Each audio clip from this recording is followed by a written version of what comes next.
Yang ke-11 murid itu berangkat ke Galilea, ke bukit yang telah ditunjukkan Yesus kepada mereka. Ketika melihat dia, mereka menyembahnya, tetapi beberapa orang ragu-ragu. Yesus mendekati mereka dan berkata, "Kepadaku telah diberikan segala kuasa di surga dan di bumi." Ayat 19 sampai 20, boleh kita baca bersama-sama? 1, 2, 3. Ya, karena itu, dan baptislah mereka dalam nama Bapa dan Anak dan Roh Kudus. Dan ajarlah mereka melakukan segala sesuatu yang telah kuperintahkan kepadamu. Dan ketahuilah, aku menyertai kamu senantiasa sampai kepada akhir zaman. Sebelum Tuhan Yesus naik dikasih tugas. Ini disebut amanat agung. Itu apa amanat agungnya? Jadikan semua bangsa muridnya. Bukan murid satu orang, bukan murid satu gereja, jadikan semua bangsa muridnya Tuhan Yesus. Jadi yang pertama, kalau kita mau mempersiapkan kedatangan Tuhan kedua kali, catat kita harus menjadi dan menjadikan murid. Ulangin sama-sama, 1, 2, 3. Kita harus apa Bapak Ibu? Menjadi, kasih tahu kanan kiri, kamu harus jadi murid. Yang akan menyongsong kedatangannya kedua kali adalah murid. Karena udah dikasih pesan, jadikan semua bangsa muridku. Orang ikut Tuhan itu ada 3 level. 1, stalker, pengamat. Ini biasanya stalker ini biasanya yang lihat story kita tapi gak follow kita. Nah, itu stalker. Ada juga yang gak subscribe ke YouTube GSJS tapi nonton, segera subscribe sekarang. Itu namanya stalker, kepingin tahu aja. Ada perubahan apa lagi Pastor Michael, rambutnya udah tambah tebel. Tambah kurus. Jadi gak apa-apa. Memang akan ada. Jemaat yang datang pun juga dari saudara berapa yang datang, gak semuanya juga mungkin murid di gereja ini. Mungkin saudara pengamat, ingin tahu GSJS gimana. Yang ikut Tuhan Yesus juga gitu. Orang Farisi selalu ikut rombongannya Tuhan Yesus, tapi bukan murid. Cuma stalking. Yang kedua adalah follower, cuma ngikutin aja. Jadi cuma lihat, oh ya bagus ya ajarannya ya. Oh bagus ya, keren ya mujizatnya Yesus ya. Oh seru ya ke gereja ya. Bagus ya khotbahnya ya. Lucu ya khotbahnya ya. Gitu. Tapi yang ketiga levelnya adalah murid, disciple. Itu beda. Kalau yang ikut Yesus itu, follower itu ada yang makan 5 roti 2 ikan. 5.000 orang laki-laki gak termasuk perempuan dan anak-anak. Itu followernya. Tapi murid beda 120, 70, 12 sama 3.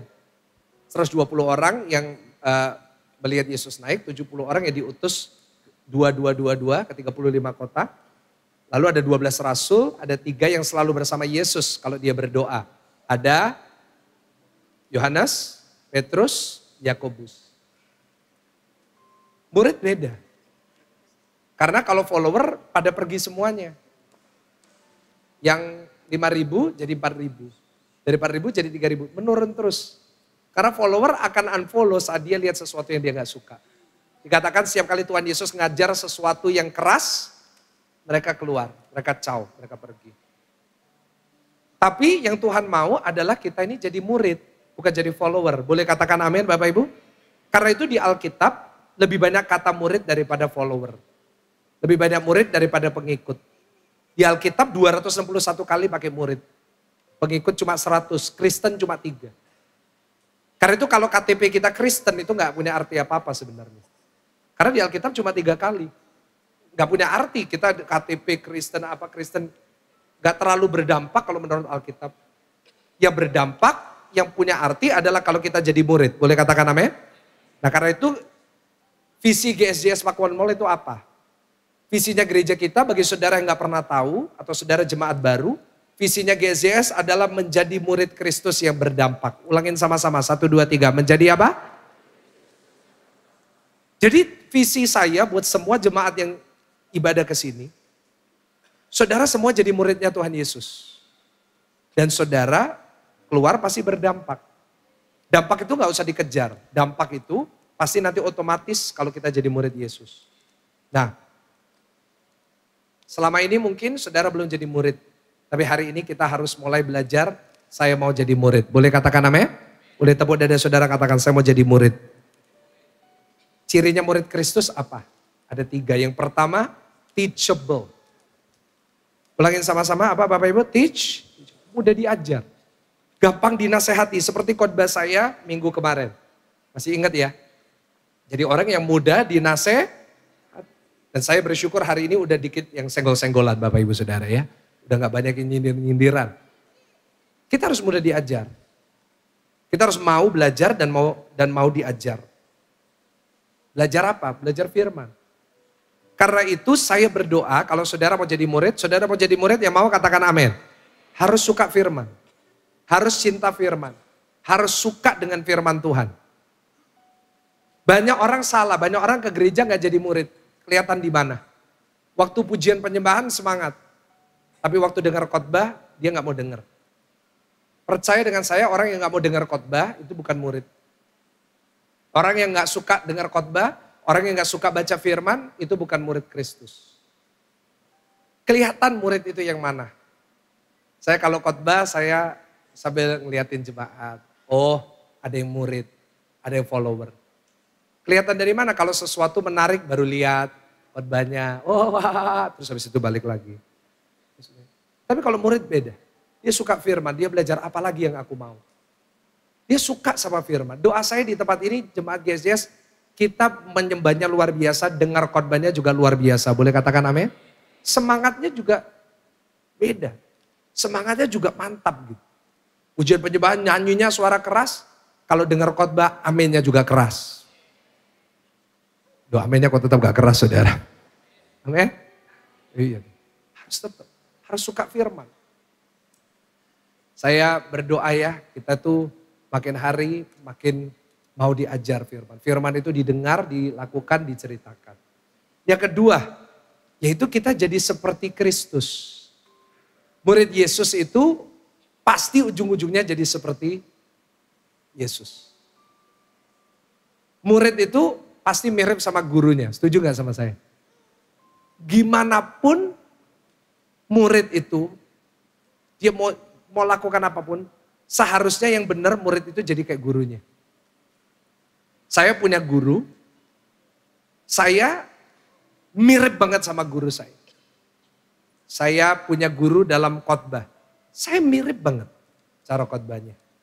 Kenapa? Karena saya belajar. Semua orang harus belajar, orang itu gak bisa pintar sendiri, setuju gak sama saya? Harus belajar. Nah kita itu belajar dari Tuhan Yesus. Kalau kita itu muridnya benar, makin hari pasti makin seperti Yesus. Loh, tapi kalau hidup kita makin hari nggak seperti Yesus, berarti ya otomatis kita bukan muridnya. Ayo coba kita renungkan. Udah nggak kita itu makin hari makin nyontoh Tuhan Yesus. Kesabarannya, ayo. Tuhan Yesus itu sabarnya luar biasa. Ngadepin murid kayak Yudas, sabar banget. Ya, menghadapi orang yang menjengkelkan sabar. Boleh gak saya kalau kanan kiri kasih tahu sabar, sabar. Ngadepin orang. Saya yakin kalau Tuhan Yesus ada hari ini, Tuhan Yesus ngantri masuk ibadah pun juga sabar. Gak marah-marah saudara. Dia di gereja pasti dia sabar. Di parkiran gak dapat sabar. Pasti sabar. Belajar jadi suami yang lebih sabar terhadap istri. Istri belajar lebih sabar terhadap suami. Coba kita renungkan, kita ini ada gak keinginan makin hari makin seperti Yesus? Kalau enggak, there's something wrong gitu. Petrus aja matinya kayak Yesus, disalib. Tapi salibnya terbalik. Andreas matinya juga mau seperti Yesus. Andreas itu dan Petrus sebelum mati request minta matinya. Aku minta disalib, supaya aku bisa matinya seperti Yesus. Petrus salibnya terbalik, Andreas salibnya X. Jadi kalau saudara lihat orang salibnya X itu tandanya Andreas bukan sesat ya, bukan setan. Coba renungin, kita udah jadi Kristen berapa lama? Udah jadi seperti Yesus belum? Halo? Saya mau tanya di sini yang sudah jadi Kristen 20 tahun lebih angkat tangan. Oh kelihatan usianya saudara ya. Kelihatan kita udah mulai. 20 tahun udah kayak Yesus atau enggak? Dalam hidup cuma ada kemungkinan. Satu, jadi seperti Yesus. Kedua, jadi seperti nggak ada yang berani ngomong ya. Tapi kita semua tahu ya, setan. Ayo, Kita tuh makin jadi seperti siapa? Bapak itu cuma ada dua, bapamu iblis atau bapamu Tuhan. Surga. Dan yang bisa jawab itu bukan diri kita. Kalau kita pasti jawabnya makin seperti Yesus. Yang bisa jawab itu orang-orang di sekitar kita. Yang bisa jawab suami itu seperti Yesus atau enggak istri. Istri yang bisa jawab seperti Yesus atau enggak itu suami. Yang bisa jawab orang tua saya seperti Yesus itu anak. Nah sekarang saya mau tanya, kalau saudara tanya sama mereka jawabannya apa? Kita praktek aja sudah sekarang. Ya datang suami istri coba tanya, aku udah jadi seperti Yesus belum? Nah kalau saudara gak berani artinya belum Bapak Ibu Saudara. Berarti dia cuma dilihatkan wis ojo wis daripada cari perkara saya. Nah artinya belum. Masa ya kita udah ikut ibadah berapa kali ya? Udah ikut kelas dasar iman berapa kali ya? Udah dengar khotbah berapa ribu ya? Masa kita ini gak ada berubahnya sama sekali Bapak Ibu? Kalau sampai kita gak ada berubahnya artinya kita belum berhasil ini. Artinya kita belum melakukan apa yang Tuhan mau. Artinya ibadah kita sebenarnya buat apa? Kalau gak ada perubahan. Yang ketiga, cirinya murid Yesus adalah melakukan kehendaknya Tuhan Yesus. Apa kehendaknya Tuhan Yesus? Cuma dua. Kasihilah Tuhan Allahmu. Yang kedua, kasihilah sesamamu. Kalau kita gak bisa mengasihi orang lain, kita belum jadi murid Yesus. Kalau kita hidup gak pernah bisa nolong orang lain selain diri kita sendiri, kita belum jadi murid. Ini urgent Bapak Ibu. Karena gereja gak kurang pengikut.